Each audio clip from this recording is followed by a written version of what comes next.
नमस्कार विद्यार्थी मित्रांनो, यू आर अकॅडमी या यूट्यूब चॅनलमध्ये आपले सर्वांचे पुन्हा एकदा स्वागत. तर मित्रांनो, आज आपण पाहणार आहोत महावितरण विद्युत सहाय्यक भरती या अनुषंगाने विचारले जाणारे अतिशय महत्त्वपूर्ण प्रश्न आपण या व्हिडिओमध्ये कव्हर करणार आहोत. तर विद्यार्थी मित्रांनो, प्रश्न पहिला असा आहे: अजिंठा वेरूळ येथील गुंफांची देखभाल कोणत्या संस्थेमार्फत केली जाते? अजिंठा वेरूळ येथील गुंफांची देखभाल कोणत्या संस्थेमार्फत केली जाते? तर या प्रश्नाचे उत्तर आहे मित्रांनो, पर्याय क्रमांक 3, भारतीय पुरातन वस्तू जतन विभाग. भारतीय पुरातन वस्तू जतन विभाग हे उत्तर बरोबर आहे.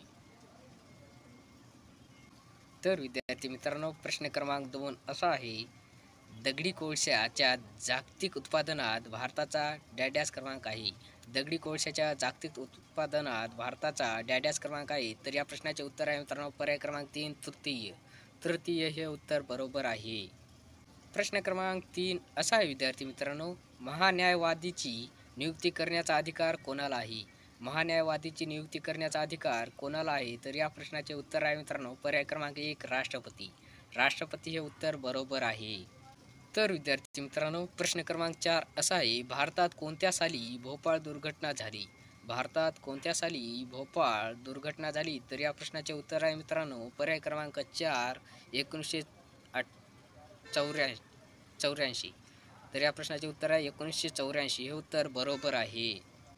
तर विद्यार्थी मित्रांनो, प्रश्न क्रमांक 5 असा आहे: पुष्कर सरोवर कोठे आहे? पुष्कर सरोवर कोठे आहे? तर या प्रश्नाचे उत्तर आहे मित्रांनो, पर्याय क्रमांक 3, राजस्थान.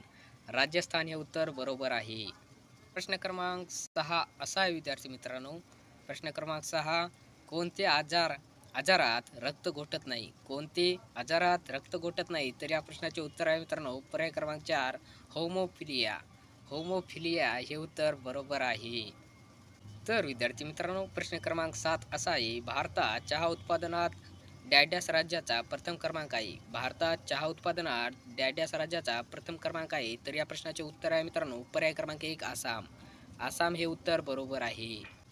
तर विद्यार्थी मित्रांनो, प्रश्न क्रमांक 8 असा आहे: सर्वोच्च न्यायालयाची स्थापना डॅश करण्यात आली? सर्वोच्च न्यायालयाची स्थापना डॅश करण्यात आली? तर या प्रश्नाचे उत्तर आहे मित्रांनो, पर्याय क्रमांक 2, भारतीय संविधानानुसार. भारतीय संविधानानुसार हे उत्तर बरोबर आहे. तर विद्यार्थी मित्रांनो, प्रश्न क्रमांक 9 असा आहे: मानवी रक्ताचे एकूण वजन शरीराच्या वजनाच्या सुमारे डॅश एवढे असते? मानवी रक्ताचे एकूण वजन शरीराच्या वजनाच्या सुमारे डॅश एवढे असते? तर या प्रश्नाचे उत्तर आहे मित्रांनो, पर्याय क्रमांक 2, 9%. 9% हे उत्तर बरोबर आहे. तर विद्यार्थी मित्रांनो, प्रश्न क्रमांक 10 असा आहे: कम्प्युटर सॉफ्टवेअर क्षेत्रात कोणाला मोठी प्रतिष्ठा प्राप्त होत आहे? कम्प्युटर सॉफ्टवेअर क्षेत्रात कोणाला मोठी प्रतिष्ठा प्राप्त होत आहे? तर या प्रश्नाचे उत्तर आहे मित्रांनो, पर्याय क्रमांक 3, भारताला. भारताला हे उत्तर बरोबर आहे. तर विद्यार्थी मित्रांनो, प्रश्न क्रमांक 11 असा आहे: ज्ञानेश्वर महाराजांनी भगवद्गीतेवर कोणता ग्रंथ लिहिला? ज्ञानेश्वर महाराजांनी भगवद्गीतेवर कोणता ग्रंथ लिहिला? तर या प्रश्नाचे उत्तर आहे मित्रांनो, पर्याय क्रमांक 3, ज्ञानेश्वरी. ज्ञानेश्वरी हे उत्तर बरोबर आहे. तर विद्यार्थी मित्रांनो, प्रश्न क्रमांक 12 असा आहे: संस्थानाचे विलिनीकरण कोणी केले? संस्थानाचे विलिनीकरण कोणी केले? तर या प्रश्नाचे उत्तर आहे मित्रांनो, पर्याय क्रमांक 4, सरदार पटेल. सरदार पटेल हे उत्तर बरोबर आहे. तर विद्यार्थी मित्रांनो, प्रश्न क्रमांक 13 असा आहे: अनेक शिलालेखांचे ठसे हस्तलिखित ते यांवर संशोधन कोणी केले? अनेक शिलालेखांचे ठसे हस्तलिखिते यावर संशोधन कोणी केले? तर या प्रश्नाचे उत्तर आहे मित्रांनो, पर्याय क्रमांक 4, डॉक्टर भाऊदाजी लाड. डॉक्टर भाऊदाजी लाड हे उत्तर बरोबर आहे. प्रश्न क्रमांक 14 असा आहे विद्यार्थी मित्रांनो: मिठाच्या सत्याग्रहात प्रसिद्धीस आलेले शिरोडा हे गाव महाराष्ट्रातील कोणत्या जिल्ह्यात आहे? मिठाच्या सत्याग्रहात प्रसिद्धीस आलेले शिरोडा हे गाव महाराष्ट्रातील कोणत्या जिल्ह्यात आहे? तर या प्रश्नाचे उत्तर आहे मित्रांनो, पर्याय क्रमांक 3, सिंधुदुर्ग. सिंधुदुर्ग हे उत्तर बरोबर आहे. तर विद्यार्थी मित्रांनो, प्रश्न क्रमांक 15 असा आहे: मुंबईमध्ये डॅश साली गेटवे ऑफ इंडियाचे प्रवेशद्वार बांधण्यात आले? मुंबईमध्ये डॅश साली गेटवे ऑफ इंडियाचे हे प्रवेशद्वार बांधण्यात आले? तर या प्रश्नाचे उत्तर आहे मित्रांनो, पर्याय क्रमांक 1, 1911. 1911 हे उत्तर बरोबर आहे. प्रश्न क्रमांक 16 असा आहे विद्यार्थी मित्रांनो: प्रार्थना समाजाचे वैचारिक संस्थापक कोणास म्हणतात? प्रार्थना समाजाचे वैचारिक संस्थापक कोणास म्हणतात? तर या प्रश्नाचे उत्तर आहे मित्रांनो पर्याय क्रमांक 1 राघो भांडारकर. राघो भांडारकर हे उत्तर बरोबर आहे. तर विद्यार्थी मित्रांनो प्रश्न क्रमांक 17 असा आहे, मराठी भाषेची पाणिनी कोणास म्हणतात? मराठी भाषेची पाणिनी कोणास म्हणतात? तर या प्रश्नाचे उत्तर आहे मित्रांनो पर्याय क्रमांक 2 दादोबा पांडुरंग. दादोबा पांडुरंग हे उत्तर बरोबर आहे. तर विद्यार्थी मित्रांनो प्रश्न क्रमांक 18 डॅडॅस हा भारतातील सर्वात उंच धबधबा धबधबा आहे. डॅडॅस हा भारतातील सर्वात उंच धबधबा आहे. तर या प्रश्नाचे उत्तर आहे मित्रांनो पर्याय क्रमांक 1 जोग. जोग हे उत्तर बरोबर आहे. तर विद्यार्थी मित्रांनो प्रश्न क्रमांक 19 असा आहे, एकनाथी भागवत या ग्रंथात किती ओव्यांचा समावेश आहे? एकनाथी भागवत या ग्रंथात किती ओव्यांचा समावेश आहे? तर या प्रश्नाचे उत्तर आहे मित्रांनो पर्याय क्रमांक 3 20,000. 20,000 हे उत्तर बरोबर आहे. तर विद्यार्थी मित्रांनो प्रश्न क्रमांक 20 सामाजिक विषमता दूर करण्यासाठी केरळमध्ये श्री नारायण धर्मपालन योगम या संस्थेची स्थापना कोणी केली? सामाजिक विषमता दूर करण्यासाठी केरळमध्ये श्री नारायण धर्मपालन योगम या संस्थेची स्थापना कोणी केली? तर या प्रश्नाचे उत्तर आहे मित्रांनो पर्याय क्रमांक 2 नारायण गुरु. नारायण गुरु हे उत्तर बरोबर आहे. तर विद्यार्थी मित्रांनो प्रश्न क्रमांक 21 असा आहे, संत तुकडोजी महाराज यांना राष्ट्रसंत ही पदवी कोणी दिली? संत तुकडोजी महाराज यांना राष्ट्रसंत ही पदवी कोणी दिली? तर या प्रश्नाचे उत्तर आहे मित्रांनो पर्याय क्रमांक 1 डॉक्टर राजेंद्र प्रसाद.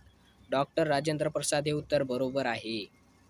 तर विद्यार्थी मित्रांनो प्रश्न क्रमांक 22 भारतीय संविधानाने जनतेला एकूण किती मूलभूत हक्क बहाल केले आहेत? भारतीय संविधानाने जनतेला एकूण किती मूलभूत हक्क बहाल केले आहेत? तर या प्रश्नाचे उत्तर आहे मित्रांनो पर्याय क्रमांक 3 6. 6 हे उत्तर बरोबर आहे. प्रश्न क्रमांक 23 असा आहे विद्यार्थी मित्रांनो, सध्या भारताचा राष्ट्रीय प्राणी कोणता आहे? सध्या भारताचा राष्ट्रीय प्राणी कोणता आहे? तर या प्रश्नाचे उत्तर आहे मित्रांनो पर्याय क्रमांक 1 वाघ. वाघ हे उत्तर बरोबर आहे. प्रश्न क्रमांक 24 असा आहे विद्यार्थी मित्रांनो, कोकण रेल्वे मार्गावरील सर्वात लांब बोगदा डॅडॅस या ठिकाणी आहे. कोकण रेल्वे मार्गावरील सर्वात लांब बोगदा डॅडॅस या ठिकाणी आहे. तर या प्रश्नाचे उत्तर आहे मित्रांनो पर्याय क्रमांक 2 करबुडे. करबुडे हे उत्तर बरोबर आहे. प्रश्न क्रमांक 25 असा आहे विद्यार्थी मित्रांनो, मॅग्नेजाच्या उत्पादनात भारतातील प्रथम क्रमांकाचे राज्य कोणते? प्रश्न क्रमांक 25 मॅग्नेजाच्या उत्पादनात भारतातील प्रथम क्रमांकाचे राज्य कोणते? तर या प्रश्नाचे उत्तर आहे मित्रांनो पर्याय क्रमांक 4 छत्तीसगड. छत्तीसगड हे उत्तर बरोबर आहे. तर विद्यार्थी मित्रांनो प्रश्न क्रमांक 26 असा आहे, सर्वात लहान ग्रह कोणता? सर्वात लहान ग्रह कोणता? तर या प्रश्नाचे उत्तर आहे मित्रांनो पर्याय क्रमांक 4 बुध. बुध हे उत्तर बरोबर आहे. प्रश्न क्रमांक 27 असा आहे विद्यार्थी मित्रांनो, डॅडॅश हे राज्य तंबाखू उत्पादनात अग्रेसर आहे. डॅडॅश हे राज्य तंबाखू उत्पादनात अग्रेसर आहे. तर या प्रश्नाचे उत्तर आहे मित्रांनो पर्याय क्रमांक 1 आंध्र प्रदेश. आंध्र प्रदेश हे उत्तर बरोबर आहे. तर विद्यार्थी मित्रांनो प्रश्न क्रमांक 28 असा आहे, विदर्भातील थंड हवेचे ठिकाण कोणते? विदर्भातील थंड हवेचे ठिकाण कोणते? तर या प्रश्नाचे उत्तर आहे मित्रांनो पर्याय क्रमांक 3 चिखलदरा. चिखलदरा हे उत्तर बरोबर आहे. तर विद्यार्थी मित्रांनो प्रश्न क्रमांक 29 असा आहे, पुढीलपैकी कोणता उपक्रम हा राज्य विद्यापीठाच्या विस्तार कार्याचा भाग आहे? पुढीलपैकी कोणता उपक्रम हा राज्य विद्यापीठाचा विस्तार कार्याचा भाग आहे? तर या प्रश्नाचे उत्तर आहे मित्रांनो पर्याय क्रमांक 1 निरंतर आणि दूरशिक्षण. निरंतर आणि दूरशिक्षण हे उत्तर बरोबर आहे. तर विद्यार्थी मित्रांनो प्रश्न क्रमांक 30 असा आहे, मुहुरी नदीचा वाद कोणाशी संबंधित आहे? मुहुरी नदीचा वाद कोणाशी संबंधित आहे? हा पाणी प्रश्न आहे. तर या प्रश्नाचे उत्तर आहे मित्रांनो पर्याय क्रमांक 2 भारत व बांगलादेश. भारत व बांगलादेश हे उत्तर बरोबर आहे. तर मित्रांनो चॅनलला नवीन असाल तर चॅनलला सबस्क्राईब आणि व्हिडिओला लाईक करा.